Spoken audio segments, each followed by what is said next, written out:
All right, guys, I am here today with Miss April. April, thanks so much for joining me today to be able to speak on behalf of working with me today. I appreciate that. Happy to be here.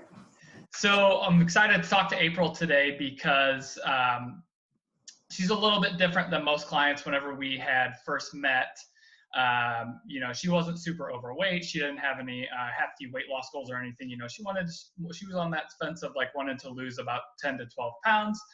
So nothing too crazy there, but really when April and I had met, she had come to me to really learn how to redo her lifestyle, right? And so April, I know you'll be able to talk about this a little bit more, but you've been traveling for over 20 plus years now in your job, correct? Yes, I have about 20 years. Yeah. And so, for you, it wasn't so much the weight loss as it was just actually learning how to, be able to eat well on the road and still be able to go out with your clients, right? And to be able to do the wine and dine experience that is kind of required on the road, especially in your field. And also for you, we spoke a lot about learning how to be able to work out on the road, right? Because I know you're not the biggest fan of hotel gyms. And so, like what different things are that you can do inside of your hotel room. And so, April, if you would, let's start with what were some of the things that, you were struggling with whenever we had first met?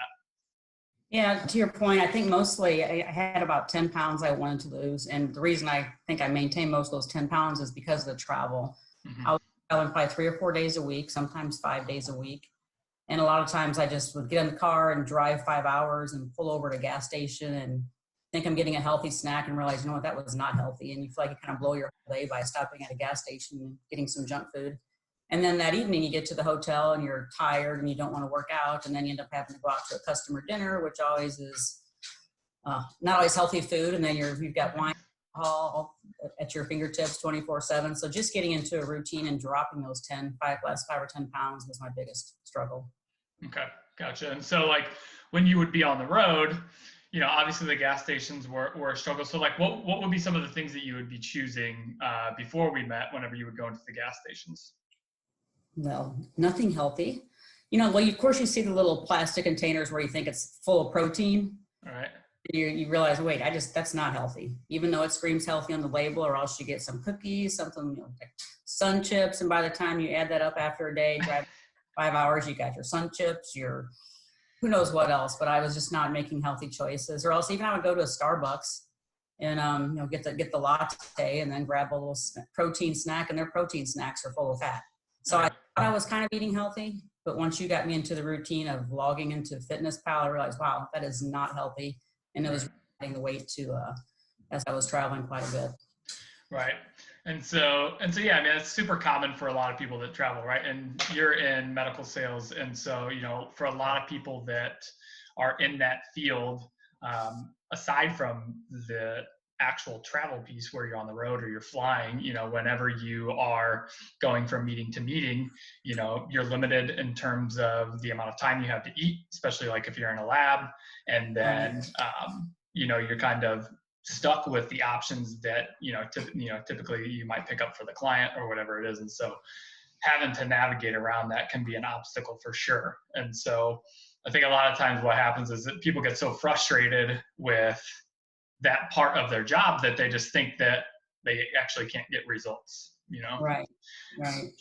And so as we, started to implement some things at first, right, we started with the food logs, right? I think that was something that really worked well for you in terms of holding yourself accountable and just becoming aware, right? Not that it's necessary to get results, but for you, you were able to have an awareness of what was in the things that you were choosing. And so let's kind of talk about that. Like, what were some of the things that we implemented, right? Like we were doing some strength training in the gym when you were home, right? Mm-hmm. And then we would do our best to get like some cardio in or some hotel room exercises. But with the food, what did that look like there? So with the food, I think the first week or two, you just told me to eat like I normally do and log it. So I was kind of tracking what I was eating, thinking I was healthy, and realizing, wow, I'm not healthy. So week 2 or 3, you started coaching me a little bit more about what to eat, what putting those goals out there for the fat and protein. And I would say the first 3 or 4 weeks, it was a struggle. And I'd sit in the airport or in the gas station, pick everything up and look at the label and think, I can't eat anything. But I would say it probably took me 3 or 4 weeks to get into a good routine to learn, hey, this is what I can eat. That's what I can eat. And probably most importantly, I felt like probably week 2 or 3, I was trying to starve myself or not eat much just so I could keep those, weight goals in line. But I figured out what I could eat. I realized I was eating a lot and losing weight, but I was eating a lot of the right food. Right. At the appropriate amounts. So that was probably the biggest learning too, is making sure once I got into that, there are a lot of foods out there that you can eat. It just took me a while to figure out what those foods were. And I didn't feel like I was starving myself trying to lose weight. I was eating quite a bit of food.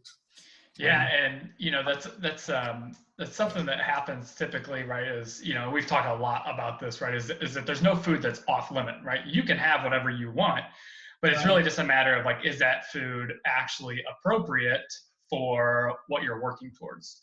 And there's going to be times where you can't get around it. And so how do we actually set up the day to make sure that it's going to work for you, right? To work for, work for your benefit, for example, right? It's like if you're going out to a dinner with a client and you guys are going to like, let's say there's like, the meals are already set for you. You don't even get to pick, right? Because I know you've mentioned that there's a couple times where you've been in that situation and, there's a wine tasting. It's like you don't actually have control over what you get to eat because the food's already been chosen for you. And so understanding just like how to be able to control yourself in terms of how much you're eating and what you're eating that's being served is super important too. Exactly. So, that's awesome. Quantities. Oh, I'm sorry, go ahead. Nope, I wasn't going to say anything. Go ahead. I was obviously measuring a lot of the food. Initially, that was a new learning curve for me. But you realize even if you start measuring, you can still eat a lot of food. So that wasn't that was a learning curve as well. But I think that was instrumental, is making sure I was able to measure everything and appropriately. I lost you on the camera here. Oh, what happened here? There you go. There we go. Yeah, and the weighing the food, right? Like it's not something you're going to do on the road, but what it does do is it serves you when you are on the road, because then you can look at serving sizes and be able to guess how much you're able to eat, right? And so I know that for you and your husband, that was definitely eye-opening, right? Because like of his obsession with bananas. Bananas. When he would be eating like, literally 6 or 7 bananas a day and realized there was like 300, 400 carbs there. That was eye-opening for him too. So I don't think we've had a banana in our house since then, which is pretty that is funny. And so, with the results, I think we had started around like 137 pounds body weight whenever we had met. And at your lowest, I think we had gotten down to 125, which is awesome, right? So kind of got to where you wanted to with your physical body. But talk to me about your mental, right? Like when it came to your travel and maybe like having that stress relieved of not knowing how to eat healthy and constantly wanting to do better, but not knowing how to do it. Talk to me about that. Well, I think with the Fitness Pal and obviously with your coaching, a lot of times I would leave for the week on a Monday and think, oh gosh, what am I going to eat to stay healthy? After I got into a routine with your coaching and using Fitness Pal, I felt much more comfortable traveling. Okay, I'm going to be on the road for 4 or 5 days. This is what I can do to prepare to eat better. And yes, you can still go out and have drinks with clients. But also just making sure when you go to a restaurant, probably one of the biggest things too is looking at the menu before I went. Mm-hmm. This is what's on the menu. This is how I can prepare in advance. I never looked at menus in advance. So I started doing that. Number one. Number two was, as you and I discussed, many restaurants have different breakfast menus, from full service to just a little buffet in the restaurant. And I'm a big breakfast eater when I'm on the road. So making that change first thing in the morning, getting my protein at the beginning of the day was also very instrumental, because like you said earlier, there are days where you're in the hospital all day long and you don't have time to eat. Right. You run to the cafeteria and grab something. So making smart choices early in the morning and getting appropriate meals to start the day off made a big difference as well. Yeah. And I can recall like literally every time you felt like you had a bad day, that would be the one thing you would say is like, I didn't get my protein in this morning. Yeah. And so yeah, it's really just a matter of finding out what works for you and then hammering that home to make sure that you can stay consistent with it, which you did a really good job with, which was awesome.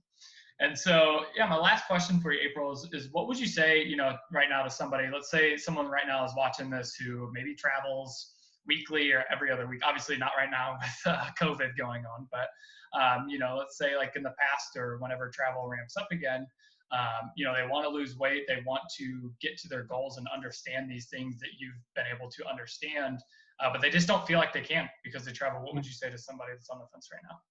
I mean, I would say absolutely do it, because I was a bit skeptical in the beginning. And obviously, Bao, my husband, was as well, because he's like, oh, I'm a healthy eater. I'm a healthy eater.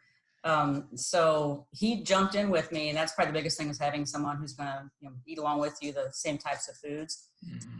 Typical man, he saw results quicker than I did. I was a bit skeptical, but once I started tracking the food and realizing, wow, you can eat a lot of good food, and don't get down on yourself if it takes 2, 3, 4 weeks to figure out what you're supposed to eat. Like I said, I think the first 4 weeks were the toughest, but once I got into a routine, I couldn't believe what a difference it made with the food that I was eating. And even now, obviously, with us being quarantined, I've been off my routine, but now I know exactly what I need to do to get down to that right weight. Get out the fitness pal, get out the scale, and start tracking what you want to eat.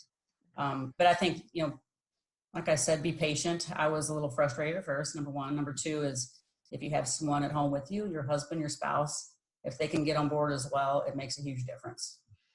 Absolutely. Absolutely. Yeah. And that's key, right? Like, especially if you do have a spouse, or even if you just live with a friend, right? If somebody that's single, right? Like it helps so much to have somebody that is supporting you and doing those things with you, or at least understands what you're working towards. I think that's absolutely crucial. And the piece about patience, right? Like, a lot of times results don't begin to show for a few weeks, right? And there's always a learning curve, especially if it's not something that you've done before. So it's super important as well. I'm glad you brought it up. It's awesome. Absolutely. So. Yeah, that's awesome, April. I really appreciate you coming on and sharing your experience. I think it's been really cool to be able to watch you transform, especially on the road, just being able to communicate with you via text and just watch how you're making decisions and see the different things that you've been doing. So it's been an honor and a pleasure to work with you and your husband. Absolutely have enjoyed it a lot, and I appreciate your time today, okay? No, I appreciate you, everything you've done. It's been a game changer, so I appreciate it. Absolutely. You are very welcome. It's been a pleasure. Thanks so much, April. Talk soon. Okay, take care. Bye. Bye.